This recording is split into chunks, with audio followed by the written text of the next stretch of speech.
Well, we haven't really done a video in the last couple days, I don't think. Garden video or garden vlog video at least. Probably not even too much new to talk about today, but we've all kind of felt blah.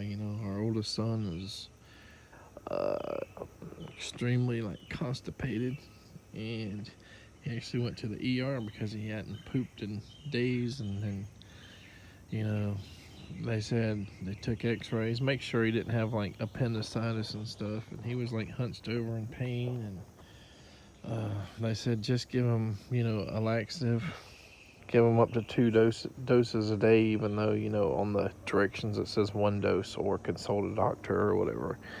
So he would take a dose and poop once, take another dose, poop once, and it's still something's not consistent with that. So he's just not pooping regularly. So I'm sure all of y'all wanted to know that. So we're going back to the doctor today. Natalie has had a sore throat for days. I have, since yesterday, started feeling like I'm getting a sore throat, and today got a little bit of a cough going on. The middle son had an ear infection a week or so back. So a lot of staying home. Our oldest son's home again today. Our middle son doesn't want to go to school, even though he should be. He's taking his antibiotics. I think he took his last dose this morning, or maybe tomorrow, the last dose. So hopefully he's better, but these kids, they hear one another and their parents say, oh, I got a stomach ache, I got a headache, and then they repeat that. Oh, I got a headache, I don't want to go to school. I got a stomach ache, my mouth hurts, I don't want to go to school. So it's hard to tell, unless they got a fever or they're throwing up or something, if they're really sick or don't feel well. We've had some pretty nice thunderstorms, rainstorms lately, the last few days. Very surprised we're not totally flooded out. Where are we going, Charlie? To the doctor's office. Hey, Charlie, what are you playing? Bubble pop. Bubble bobble. Bubble bubble. Yay, homesick, so he's got to play his game. He loves blowing them bubbles. Now it is day 2. So I think we're going to take some sweet potato slips, and we haven't rooted them, but we're going to try to put them in that raised bed just to see if anything will take root here. There's so much rain. I always talk about the mosquitoes lately, but they are like triple bad because we got 2 or 3 days of rain, and it's been raining this morning. Oh, everything is wet. It's kind of dark and dreary out. See the sky. But yeah, let's put a couple slips out. Maybe more than a couple. Maybe like 5, 4, 6, something like that. And just because it's so wet, they might actually root in here. Sweet potato vines growing all over here. Let's just see what we can find to pull up. Oh, it needs like 12-inch pieces or so. Some of these already got some roots on them. All right, so we put one there, one there, one there, one there, one there, one up here, and one there. And probably 2 to 3 of these, maybe more, have a little bit of roots on them already. Some of them may not take. And yeah, so we got like 7 of them, 7 possible plants. Just to throw the roots out all over the compost and the partially composted hay and the hay that's not quite composted. And I don't know, it would kind of be nice if we could get some, a bunch of sweet potatoes off of this bed, on on the first year. There are areas where there is some dirt there, you know, when, you know, just by feeling you can tell there's dirt here. Over there, there's a lot of ants, and there are, you know, there's little roaches, and I've seen millipedes in here, probably earwigs, possibly like some roly-polies or something, or one of the more moisture-loving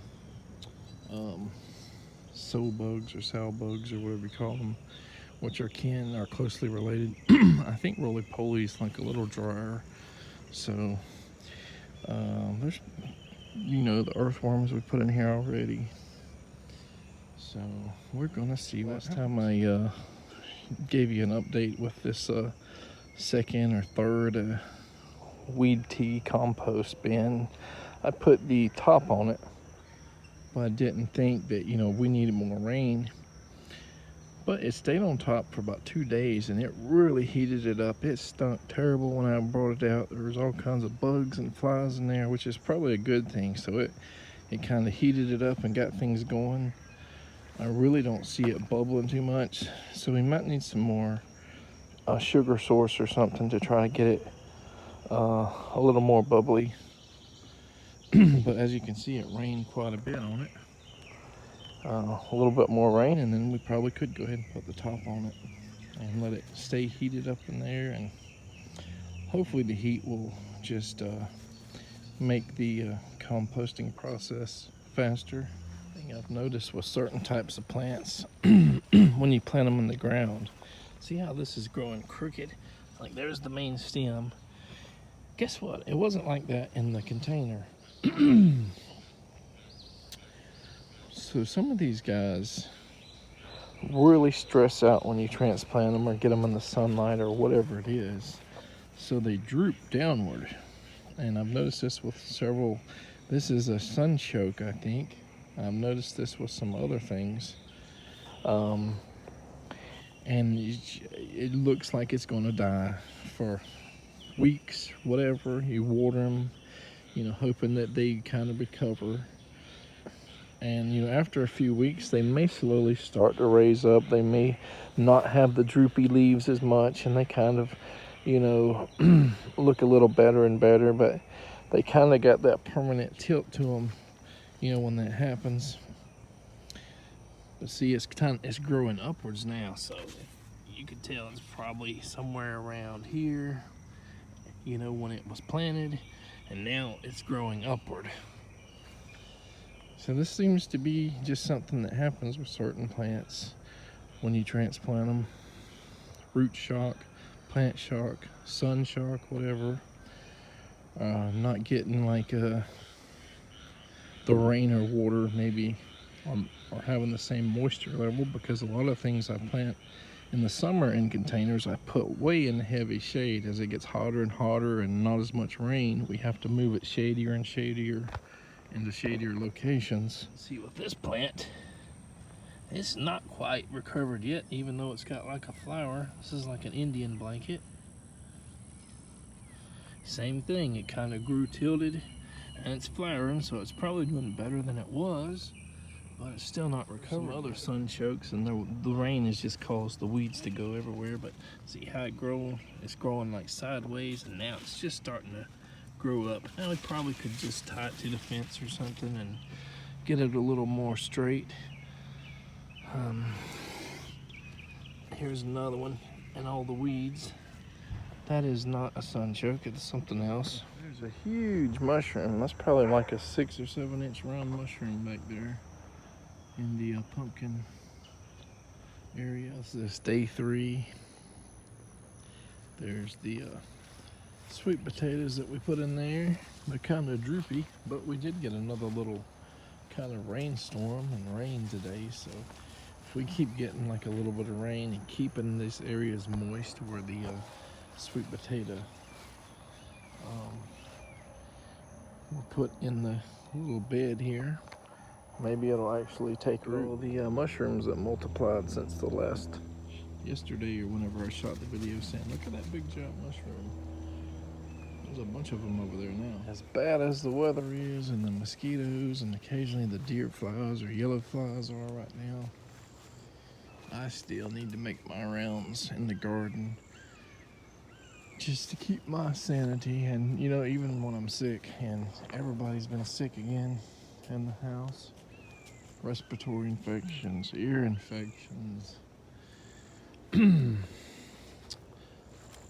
strep throat.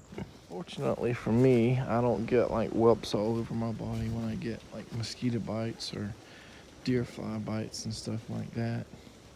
I think all the other kids get some mosquito whelps for like, you know, half a day or maybe one whole day before they go down. And I believe our youngest kid, when deer fly bites him, it lasts a long time. It gets like almost like open pussy sores, you know, which, you know, luckily we haven't had but a few little outbreaks of deer flies here, you know, in the last couple months. You know, we just now got a few of them back lately. We had some, you know, a month, 2 months back. Then they disappeared. So hopefully they're more gone than here. So here's some of our 2000 best. And you know, you can see they even ripen at different intervals on the same head. There's green ones there that are like half grown. There's some there that are almost ripe. And on this right side here, you got some that are pretty much fully ripe. And I keep walking into spider webs. They are everywhere. And you can see this, he is shaking his whole web. This little golden orb weaver or whatever. He's like, no. Just about makes herself invisible when they do that. And as I'm out doing this little garden run through again, it's raining again. You may not be able to see the drops coming down in front of the camera, but you could probably hear the rain. So, Japanese raisin tree was bent like way down here, so I kind of pulled it up and just hooked it onto this little oak tree that's over here. Let me back up here.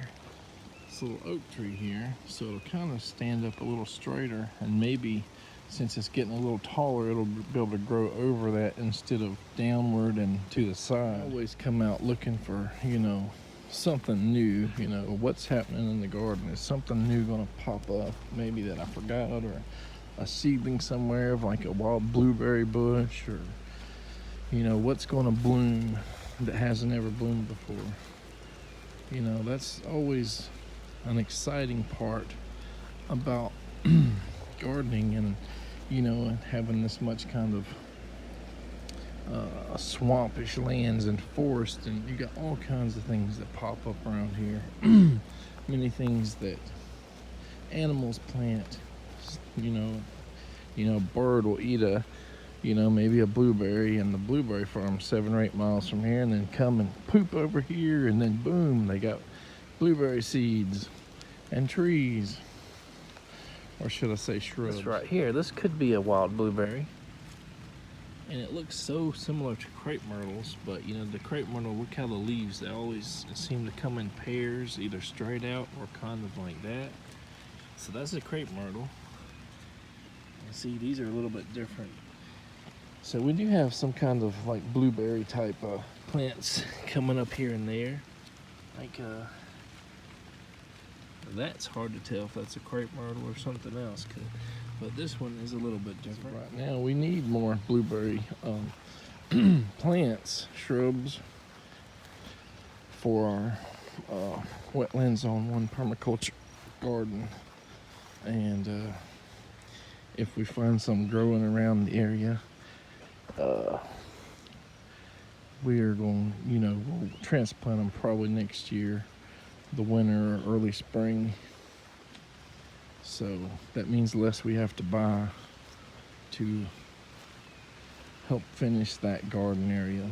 Pink mallow, swamp mallow or whatever.